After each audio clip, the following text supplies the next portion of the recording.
Today on CityCast Nashville, it's time for our Friday News Roundup. This week, Tennessee made national headlines after lawmakers redrew our state's congressional map.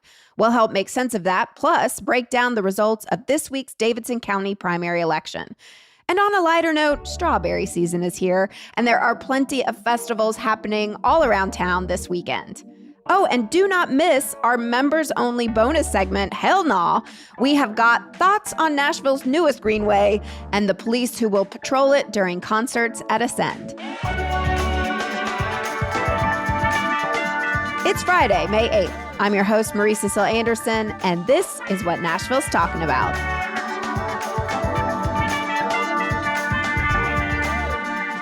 All eyes are on Tennessee this week as Governor Bill Lee called state lawmakers back on Tuesday to the Capitol for a special session to redraw our state's congressional map. Executive producer Whitney Pastrick, in one word, how do you feel about this? I can't say the word that starts with an SH, so I'm going to go with crappy. And then Holly McCall, editor-in-chief of the Tennessee Lookout. Welcome to CityCast Nashville. What would your word be? Disgusted. You've been down there all week. Can you just start by explaining to us what the state Republicans are proposing with our redistricting and why folks are so concerned? So, in short, they have cut Memphis, which has one congressional district and has had one congressional district for over 50 years now. Well, actually, it's had one congressional district since 1923. But this particular iteration of the district has existed since the early 70s or so, mid-70s, and the Republican Party is cutting that up into 3 districts. So it's similar to what they did to Nashville a few years ago. Instead of Memphis being all in one district, it is now going to be in 3 districts, one of which stretches to Williamson County, where I live. That is 3.5 hours away from the center of Memphis. And another district which stretches in like a U shape through rural upper West Tennessee to Kentucky and back down to Williamson County. How did last week's Supreme Court ruling clear the way for this to happen so quickly in Tennessee? Well, Governor Bill Lee loves him some Donald Trump. Even though President Donald Trump called him a rhino a couple of years ago. That's a Republican in name only, right, folks. Thank you. Lee has been doing everything possible to try to get back into President Trump's good graces. And so no sooner had that Supreme Court decision dropped that unwound the key portion of the Voting Rights Act, which said that congressional districts should or could be drawn to make sure that Black voters felt like they had representation. No sooner had that happened than Trump posted on Truth Social that he had already talked to Governor Lee, who, by the way, was at the state dinner with Prince Charles. And sources say that Trump sat Lee down afterwards and said that he had to redraw the maps to get rid of Tennessee's one Democratic-leaning congressional district. Like everybody was just kind of waiting on Thursday of last week, a week ago today, for Lee to announce a special session, and he did that at 4:58 on Friday. And that's called a Friday news dump. Friday news dump. Why are they so obsessed with us, Holly? The White House has been up in our immigration legislation this year. Now they're redrawing our congressional districts. Don't they have better things to do? Well, they're in our business because our state Republicans want them in our business. And that's the simple reason. Because, the Trump administration and the White House has tried to involve themselves in other states' business with more success or less success. And we have a state administration that clearly wants to tie themselves to Trump. I'm not sure. As a matter of fact, I feel fairly confident that will not be good for those folks in the long term. But I think people are just looking at the short term, and they want to make President Donald Trump happy. His ratings are down to about 35%, which means they are down to his base that will never abandon him. And we're heading into midterms, which are historically bad for the party in control, i.e. President Donald Trump. And so they're all going to do anything possible to try to make sure that does not happen. Yeah, and I want to get into that point, too. The new map that Republicans have suggested was released on Wednesday. And your outlet, the Tennessee Lookout, actually published a very handy-dandy infographic showing the way that each of those districts is potentially going to swing with the new lines. And in fact, Republicans are going to lose ground in almost all 9 of the districts, correct? Yeah, I would say in at least 3, it puts at least 3 into play. Now, I don't know that that's going to happen in this election, but we did have several districts that were an R plus 20, which means that Republicans are expected to win a district, for those who are not familiar with this terminology, by at least 20 points. This map now drops them down to R plus 12, R plus 11 in several districts, which is not quite the margin of error, but, in a swing year, in a year where people are monumentally unhappy with the economy, the war in Iran, I think we might see some movement. I don't know that Democrats will win this year, but if national politics continue the way they are, I think we might see that in a couple of years. Right here locally in Davidson, according to your new map partisan leaning chart, it says that District 5 has now potentially swung to D plus 4 to 6 points. It's moved District 6 to even. Mm-hmm. And somehow it's moved District 4 to even, and District 4 is going to come up now and hit Antioch. Is that correct? That is correct. And that seat has been held for, 16 years or so by Representative Scott Desjardins, a doctor from South Pittsburgh, Tennessee. Desjardins is one of the least active congresspeople in the state. He is the only one that does not send a newsletter out to his constituents. And I think the issue with this election will be, is there enough time to get strong Democratic candidates into the race? Because the filing deadline was mid-March. It's been almost 2 months since the filing deadline closed, since that window closed. It is going to be reopened if they pass these maps shortly, which I expect they will be doing, by the time we get off this taping. And so that opens up the window again for candidates to file to run for office, but they only have until the 15th. So that's not a whole lot of time. No, but I'm glad you brought that up. We do expect these maps will have passed by the time we finish this taping. And if they do, of course, we'll put a punch in to let y'all know what has happened.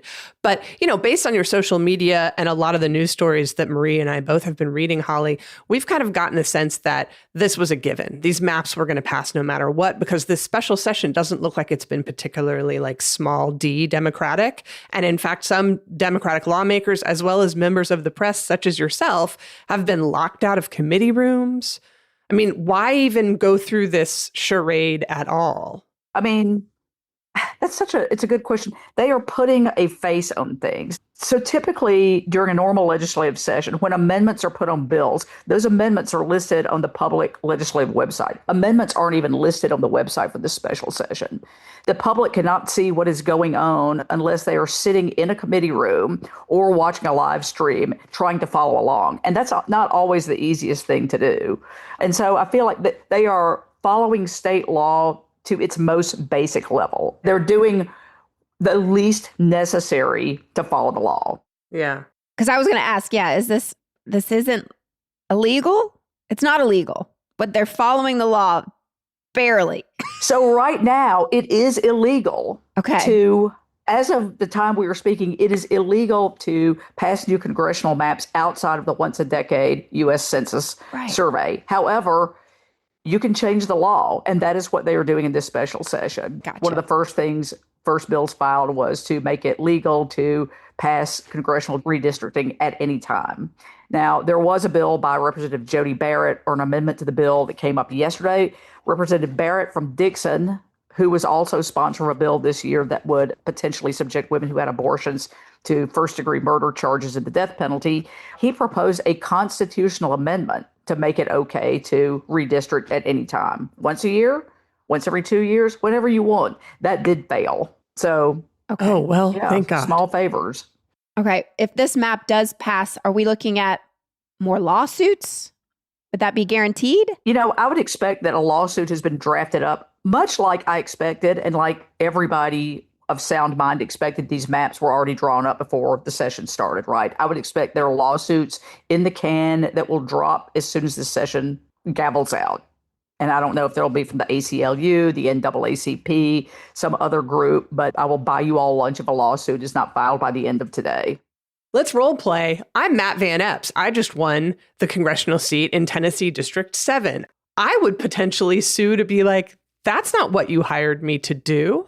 Well, now, come on, Whitney. No Republican is going to sue over this. Now, I've heard from some Republican sources on background that Johnny Garrett, State Representative Johnny Garrett, who is running for the 6th Congressional District, is, quote, taking one for the team because Sumner County, where he is based, his home, has largely been drawn out of the 6th District. So he is running against former Congressman Van Hillary. I feel like we really need one of those, like CSI kind of like string and thumbtack charts.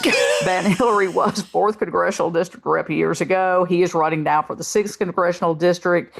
So the new maps actually favor him, and Johnny Garrett was a heavy favorite to win. Now he might not even win that Republican primary.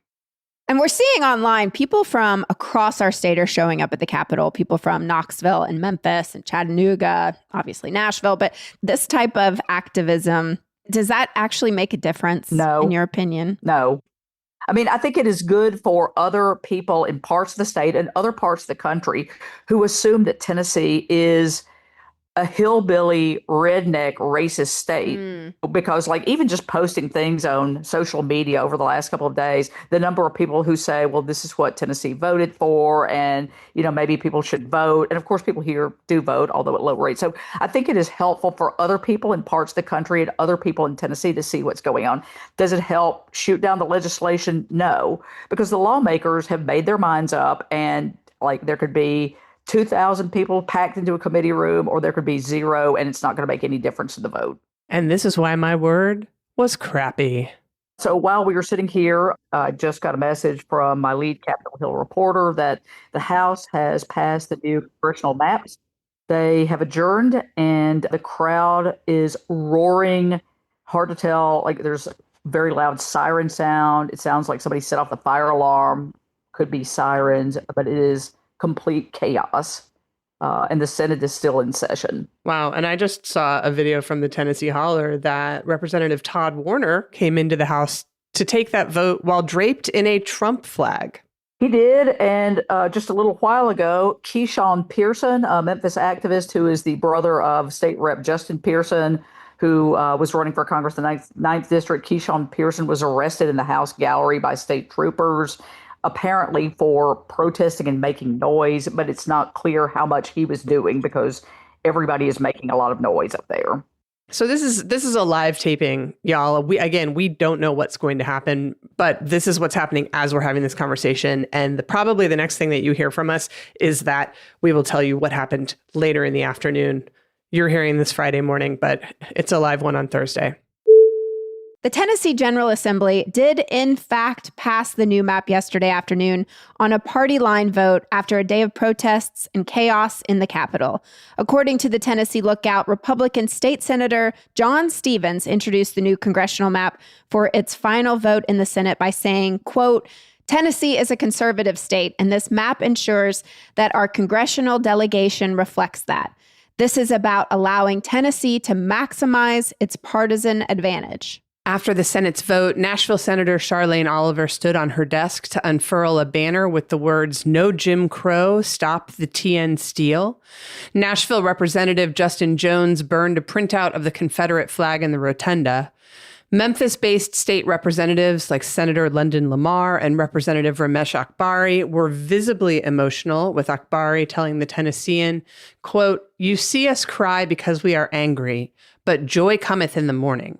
It may look dark now, but we hope for and will work for a brighter tomorrow." Shortly after the new map was approved, the ACLU of Tennessee posted on Instagram, "Governor Lee, we will see you in court."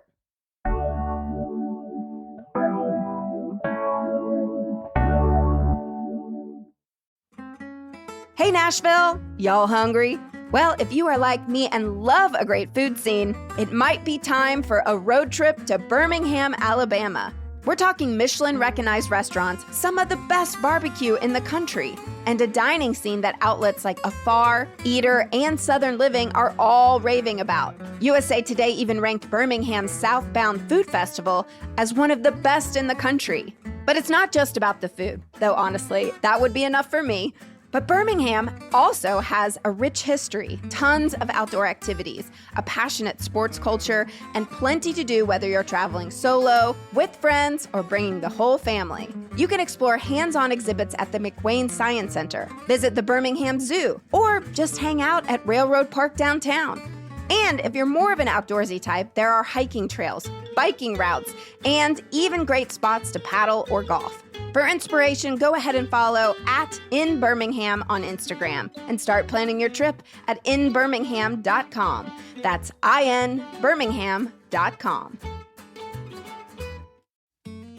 Howdy, neighbors! May's weather is absolutely gorgeous right now, but let's be honest, those hot summer days will be here soon enough. And you know what that means. Your AC is about to be working overtime, and your utility bill is about to prove it. So don't wait until you're sweating through it to fix the problem. Drafty, inefficient windows are one of the biggest reasons your home can't hold on to that cool air. But want to know some good news? The pros at Window Nation can help you upgrade to energy-efficient windows at a really great price. And right now, Window Nation's Buy 4 Windows, Get 4 Free sale is going on now. Yes, you can replace all the windows in your home and get half of them for free. You can even get 0 down and no payments or interest for 2 years, which makes this a pretty smart move heading into the summer. Plus, their team measures everything multiple times and can install your new windows in as little as 1 day, so you're not dealing with a huge disruption. But hurry, sale ends soon. Don't wait to put an end to your window problems. Schedule a fast, free consultation now at windownation.com. On Tuesday, Davidson County voters went to the polls for the county primary election to elect local officials from sheriff to judges and clerks. Turnout was ridiculously low. I'm not sure if it even cracked double digits, whereas in 2022, we at least topped 10%. But some of these races turned out to be very, very close. Whitney, give us a rundown. My pleasure. So no Republicans qualified on the ballot. So this was basically the election, even though it was a primary, and we will have to go back and vote for all these people again. But running unopposed, you had our public defender, county trustee, Sheriff Darren Hall, Register of Deeds, and court clerks.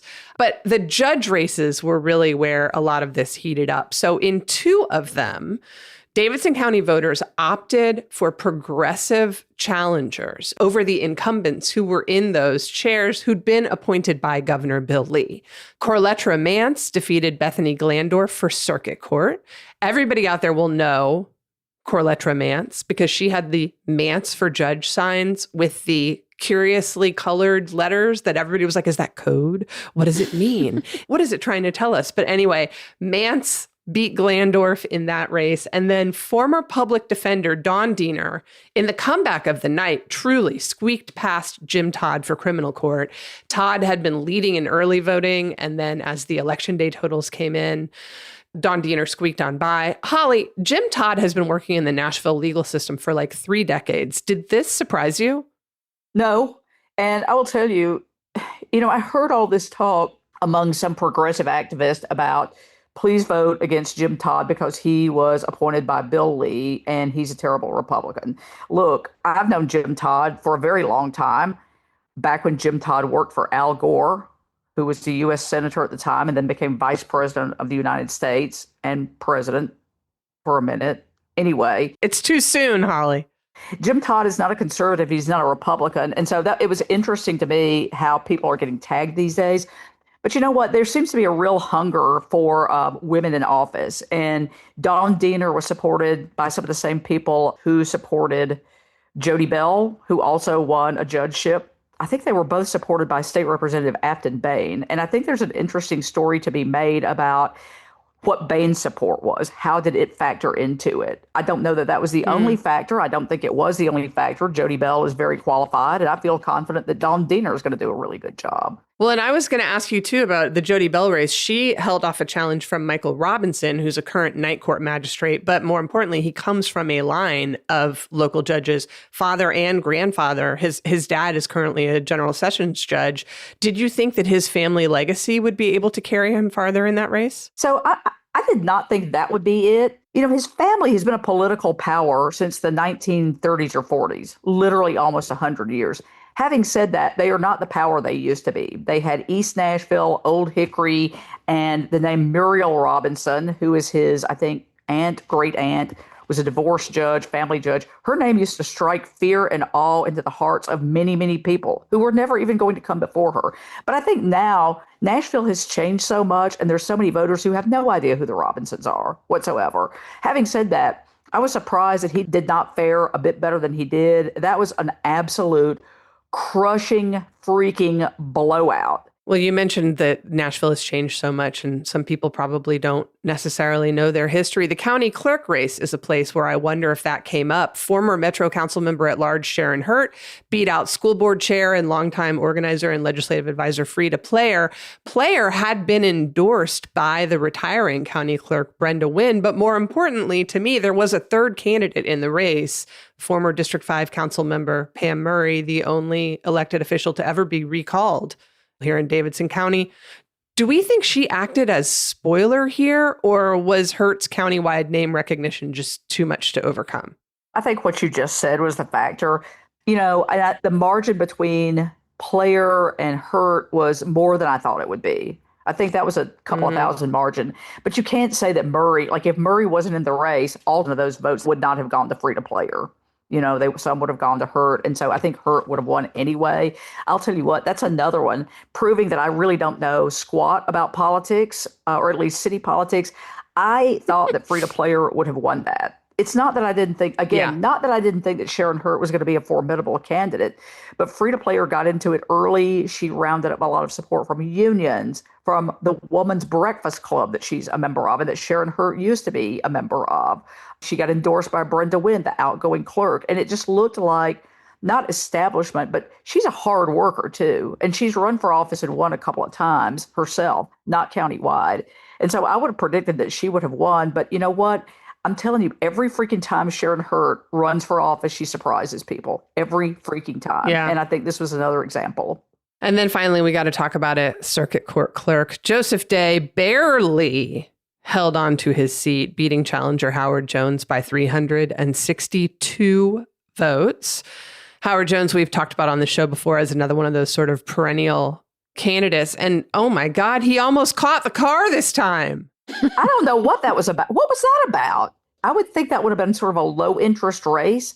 Like, how many people know who Howard Jones is and how many people know Joseph Day? I had one friend who voted and was proud to tell me that they had voted for Howard Jones. And when I asked them why, they said, because I heard the other guy is really old and has been in the office for too long. He hasn't been there that long. Yeah, Joseph Day has only served in that role since 2022, and he is not old. I mean, I'm old. He's probably my age. So old in the sense of we don't go out to raves anymore, but at least my friend voted. But, perception is everything, right? Howard Jones, I remember meeting him 16 years ago when he was running for some Metro office, and he's never won. And I guess, props to him for keeping on trying, because I know I certainly would not. And I had a friend who said to me, I went out to say hi to a friend who was working a poll a couple of weeks ago, and he said, you know what? Howard Jones might actually win. And I was like, no, come on. Of course he's not going to. Nice guy, but hey, he's not going to win. And man, you're right. Damn if he didn't almost catch the car. Holly, do you think the low turnout here is just a one-off? Because there's just so much going on in the world right now. Maybe it's hard for folks to tune in and focus on the election. Or is this a trend we need to be worried about, especially with the redistricting? So Tennessee, as you know, is 51st, or maybe you don't know. So let me put it out there for your listeners, your fine listeners who aren't as embroiled in the sausage making as we are. Tennessee is 51st in voting. That means Washington, D.C., not a state, votes at a higher percentage than Tennessee. There are many reasons for that. Local elections have a much lower turnout. I live in Williamson County that had local elections on Tuesday as well. I think we had a 5.6% turnout, which is higher than some races. Mm-hmm. I mean, I have harped on this for years, and I'm not the only one, but civic participation and civic education is a huge problem. You cannot make any change. I don't think you can make any improvement. You cannot make progress. Granted, not everybody in this state wants progress, but you can't have an effective voice in what is going on around you if you don't vote. And I'm not sure why Tennessee is so low. I mean, I know there are some things that have been done at the state to make it harder, but it still doesn't explain why we are dead last in voting.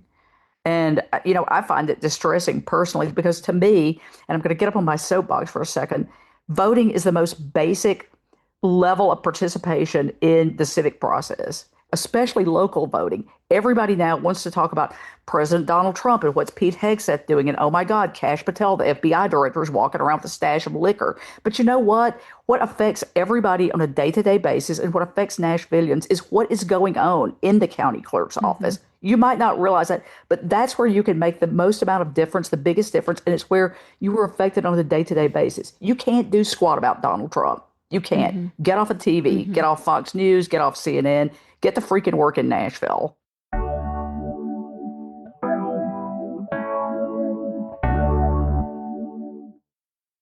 All right, we need to have some good news because this week has been rough.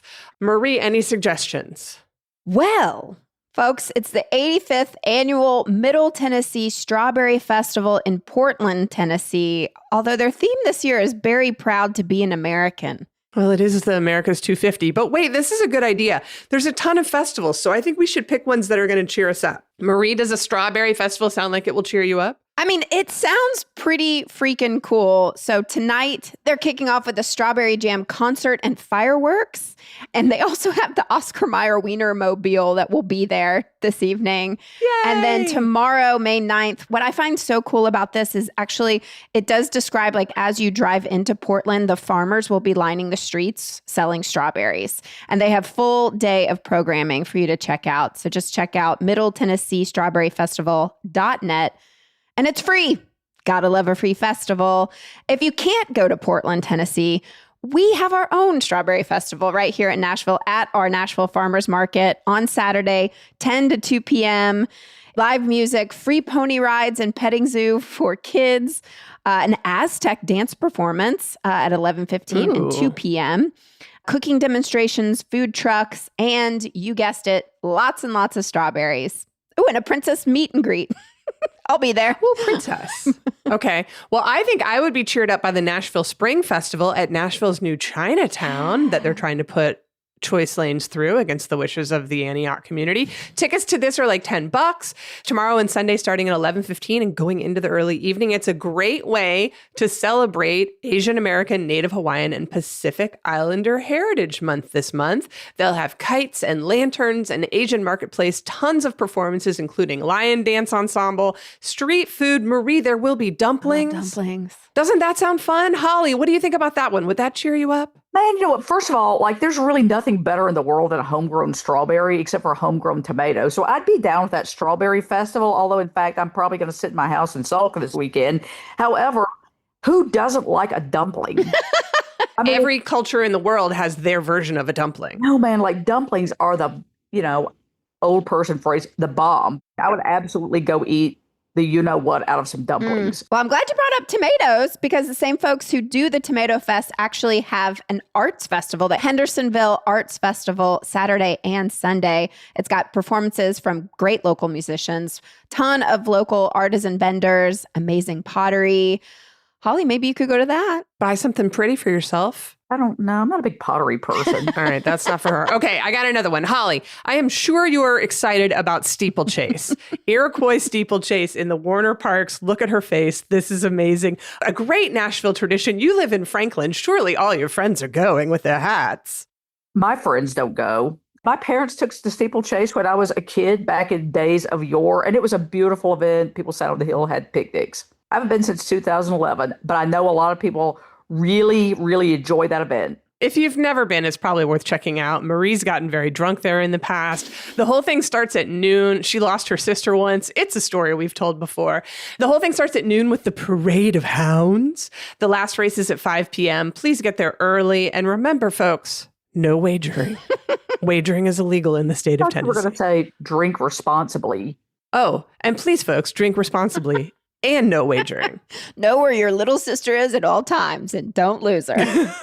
Holly, do we need to let you go to do your job? Can you see me looking at my phone? Yes. I think Holly needs to get out of here. So we are going to release her. Holly, tell us which one of these festivals you're most likely to be at so people can come hug you, assuming you're not sulking in your house. Strawberry. Absolutely. Okay. Like, I will stuff my gullet. I'm going to look like a chipmunk with so many strawberries crammed into my cheeks, just stuffing them in. You deserve it. Hey, thank you guys for having me on. This has been one of the harder weeks to cover in Tennessee politics, the Tennessee legislature, as we roll the clock back to a time before I was born. But I thank you for having me on here. And hey, thanks to CityCast for your coverage. You guys do a great job of covering the city of Nashville. Thanks, Holly. We wouldn't be able to do it without you. So get back to work And thanks for your whole team and all the great work that the Tennessee Lookout did this week and throughout the whole session as well. Thanks, guys. You too. Okay. Wow. We're so glad we had her here. That was fantastic. And we're so sorry she couldn't come with us for this next section of the podcast. Marie, do you want to do the segue into this next section of the podcast? It would be my honor. Saturday night, you can also go enjoy an evening with David Byrne at Ascend Amphitheater, which is a perfect seg into our bonus segment for today. Hell no. Hell nah. Don't worry, folks at home. We are not saying hell nah to David Byrne. We would never. We obviously love American treasure David Byrne. What we are saying hell nah to is why we can't go see David Byrne for free. And if you have a sense of what we might be talking about and you're not already a CityCast Nashville neighbor, pause this recording right now and go to membership.citycast.fm. Become a CityCast Nashville neighbor, $10 a month, $100 a year, and you will be able to hear what we are about to say about the reason why we cannot go see David Byrne for free and everything else that entails. So we'll give you a second. Okay, that's all the time you get. I have some bad news to end good news. Okay. It's our final Fridays by the River for the spring tonight. No. It's the last one. It's going to be a beautiful night, though. It's going to be a beautiful night. I'm going to miss it so much. But who do we have down there in Shelby Park down by the river with us benefiting Friends of Shelby tonight? Marie. Well, the food trucks are food trucking. We got Lady Dogs, Bangkok Belly, hamburgers, Nicolettos, and Kiwi Scoops. And the musical guests for the evening are Runner of the Woods. I remember them from last year. They're great. Amazing. This has been the best season of this yet, in my opinion. Not a single one got rained out. Nope. The weather's been lovely. East Nashville Beer Works has been churning out that CityCast Nashville ale /lager /Gerst / whatever they had on hand because we didn't pay to brew a whole beer. It's just whatever they happened to have that night. But yeah, it's been great to see everybody come out one last time to sit at our sponsor table with us. Look for the yellow tablecloth. We'll be there. Yes, please come hang out with us. We have such a good time. And other than that, we did it again. We did do it again. Have a wonderful weekend. It's going to be nice and chilly. Y'all take care of each other. And hey, go subscribe to the Tennessee Lookout, would you? Absolutely.